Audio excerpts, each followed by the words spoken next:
এক তো ওনাদের সুপ্রিমো মানে মমতা ব্যানার্জি 2017 সালে বলেছিলেন যে ময়নাকে মৎস্যহাব করে দেবো, ময়নাকে মৎস্যহাব করে দেবো, আপনারা আমাকে ভোট দিন।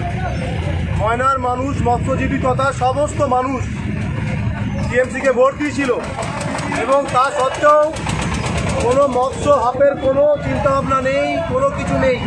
2021 সালের পর থেকে আমি সব সময় প্রত্যেকটা অধিবেশনে মমতা ব্যানার্জিকে প্রশ্ন করি, মৎস্যমন্ত্রীকে প্রশ্ন করি যে ময়নাতে যে মৎস্যহাবের জন্য আপনি যে প্রমিস দিয়েছিলেন, যে কথা দিয়ে এসেছিলেন ওখানকার মানুষজনকে, সেটার কি হলো? তার কোনো উত্তর দেয় না।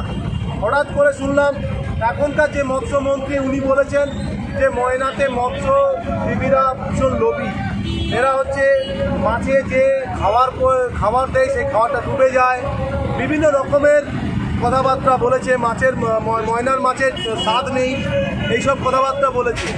ময়না পুরো বাংলাকে মাছ চাষ করা শিখিয়েছে, সাদা মাছ চাষ করা ময়নাতে প্রথম হয়। এখানকার যে টেকনোলজি ওনাদের যে লোকেরা পাঠায়, ওনাদের যে মৎস্য দপ্তর থেকে যে ইঞ্জিনিয়াররা আসে, তাদের কথা মতো কিন্তু আজকে এখানে মৎস্য চাষ করা হয়।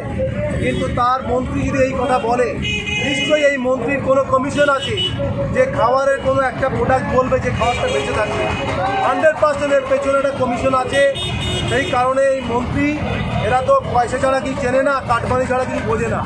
তো তাই আমি শিওর কোনো একটা কোম্পানির সাথে কোনো ডিল করেছে যে আমি এই ধরনের একটা মন্তব্য করব, তাতে মৎস্য চাষিরা ওই খাবারটা নেবে না। এরপরে আমাকে যখন জিজ্ঞেস করবে কোন খাবারটা ভালো, তখন আমি এই খাবারটার নাম বলবো। এটা হচ্ছে ওদের প্ল্যান। আর এটা মাথায় রাখবেন, ময়নাতে প্রায় বছরে প্রায় 500 থেকে 600 কোটি টাকার মাছের খাবার আসে। সেখান থেকে একটা বিরাট অঙ্কের একটা কাটমানি নেওয়ার রাস্তা হচ্ছে ময়নার চাষিদেরকে এইভাবে যদি কথা বলে দেওয়া হয়, তাহলে যে ছোটোখাটো চাষিরা থাকবে তারা আবার এই খাবারটা না নিয়ে অন্য খাবারটা নিয়ে সেটাতে আবার তাদের কমিশনটা আসবে। This is the fact. সেই কারণে এটা বলেছে এবং মৎস্য চাষিরা সবাই মিলে যা আন্দোলন করেছে, আমাকেও বলেছিল। আমি বললাম পুরো এটা আপনাদের ব্যক্তিগত ব্যাপার, এটা মৎস্য উন্নয়ন ডিপার্টমেন্ট বুঝবে, আমাকে বলে লাভ নেই। আপনি যদি আমার তরফ থেকে কোনো সাহায্য চান, আমি অবশ্যই করব। দেখুন, এই সরকারে প্রতিবাদ না করলে তো কিছু হয় না, প্রতিবাদ তো করতেই হবে। সাথে সাধারণ মানুষ হয়তো হ্যারাসমেন্ট হয়েছে এবং আমি যখন এলাম আমি বললাম হয়ে গেছে, চলো এবার তুলে দাও। এবার বিডিও অফিসে যাবে, তারা ডেপুটেশন দেবে। এবারে আমার বক্তব্য হচ্ছে অবশ্যই মৎস্য চাষি এখানকার 80% লোক মাছের চাষের উপর ডিপেন্ডেবল এবং তাদেরকে যেভাবে তাদেরকে আঘাত করছে, তাদের মানে পেটে আঘাত মারছে, পেটে লাথি মারার মতো একটা ব্যাপার। এখানে জীবিকাই হচ্ছে মৎস্য এবং সেখানে যদি মৎস্যমন্ত্রী যদি এই ধরনের কুরুচিকর কথাবার্তা বলে, তাহলে তারা তো রাস্তায় নামতে বাধ্য। তাহলে কোথায় যাবে? ডিএম ওদের কেনা, বিডিও ওদের কেনা, পার্টি অফিস তো ওদের ওটাই ডিএম বিডিও পার্টি অফিসে টাকা ভাগ হয়, বিডিও পার্টি অফিসে কাটমানি ভাগ হয়। তো সেখানে গিয়ে প্রতিবাদ করবে এটা কি? মানুষকে রাস্তায় নামতে হবে এবং আন্দোলনই একটাই রাস্তা, সেটা গান্ধীজি বলে গেছেন। কিরে বোন, এতদিন পর? থাক, প্রণাম করতে হবে না, ভেতরে চল। বাহ, খুব সুন্দর বাড়ি বানিয়েছিস তো দাদা, তাই রং করাসনি কেন?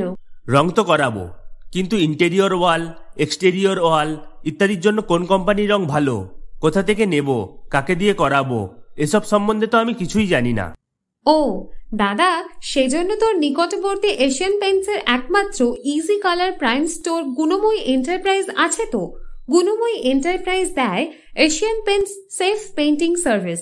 ওনারা কম্পিউটারের সাহায্যে ঘর রং করিয়ে দেখিয়ে দেবেন এবং কোন রং ভালো লাগবে তার পরামর্শও দেবেন। তার সাথে ওয়ারেন্টি কার্ডও দেবেন। আমার বাড়িতে এসে রং কেমন হয়েছে দেখে ছবিও তুলে নিয়ে গেছে। বেশ ভালো তো। তুই তাহলে এক্ষুনি আমাকে গুণময়ী এন্টারপ্রাইজের ঠিকানা আর যোগাযোগ নাম্বারটা দিস। গুণময়ী এন্টারপ্রাইজ, ঠিকানা জলচক, পিংলা, পশ্চিম মেদিনীপুর।